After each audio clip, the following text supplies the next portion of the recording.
Samantala, dating House Speaker Martin Romualdez pumalag sa paratang ng Ombudsman na posible siya ang nasa likod ng pagbawi ng testimonya ng apat na tinaguriang Maleta Boys. RH12 Milky Rigunan, ibalita mo yan manang Milky.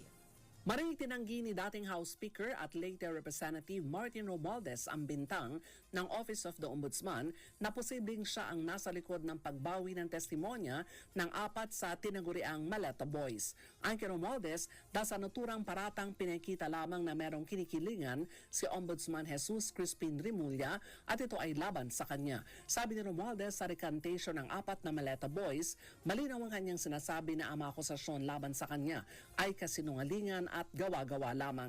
Ginti Romualdez sa alegasyon ni Rimulya, malinaw na hindi napatas na paghahanap ng katotohanan at nahusgahan na siya. Sa kabalanto, binigyang diin ng dating House Speaker, hindi siya magpapatinag at haharapin ang bawat akusasyon laban sa kanya dahil lalabas ang katotohanan. Git pa ni Romualdez, ipagtatanggol ang kanyang sarili sa pamagitan ng mga ebidensya at katotohanan at hindi ang bias na pagtingin laban sa kanya ng Ombudsman.